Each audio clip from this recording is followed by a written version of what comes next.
Sixth class తెలుగులోని sixth lesson Pothana బాల్యం చూద్దామండి. ఇతివృత్తము పిల్లల ఆసక్తులు. పోతన తిప్పన వీళ్ళిద్దరు కూడా అన్నతమ్ములండి. ప్రక్రియ కావ్యం. పోతన బాల్యంలో కావ్యం ఉంది అనుకోండి. డాక్టర్ వనమామలై వరదాచార్యులు 20వ శతాబ్దం 1912 1984. కావ్య ప్రక్రియ అంటే కావ్య వర్ణనతో కూడుకున్నది అని అర్థం. వనమామలై వరదాచార్యులు రచించిన పోతన చరితము అనే మహాకావ్యంలోని ప్రథమాశ్వాసంలోనిది. ఓకేనండి, ఇది ఒక పెద్ద మహాకావ్యం. ఈ కావ్యంలోని ప్రథమాశ్వాసంలోనిది. వరంగల్ జిల్లా మడికొండలో జననము.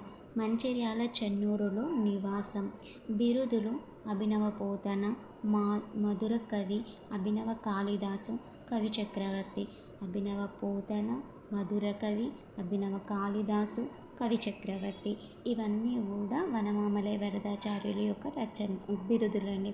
గ్రంథాలు: పోతన చరితము, మణిమాల, సూక్తి వైజయంతి, జయధ్వజం, వ్యాసవాణి, కూలిపోయే కొమ్మ, రైతు బిడ్డ అనే బుర్రకథల సంపుటి. ఓకేనండి, పోతన చరితం, మణిమాల, సూక్తి, జయ, వ్యాసవాణి, కూలిపోయే కొమ్మ ఇవన్నీ గ్రంథాలు. ఈ బుర్రకథల సంపుటి ఒకటి రైతు బిడ్డ అండి.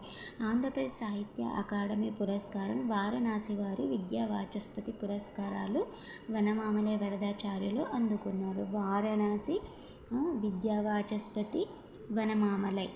పోతన చరితం, మణిమాల సూక్తి వైజయంతి, జయధ్వజం, వ్యాసవాణి, కూలిపోయే కొమ్మ గ్రంథాలు. రైతు బిడ్డ బుర్రకథల సంపుటి. వరంగల్లో జన్మించారు. మంచిర్యాల చెన్నూరులో నివాసం. అభినవ పోతన, మధుర కవి, అభినవ కాళిదాసు, కవి చక్రవర్తి అని బిరుదు.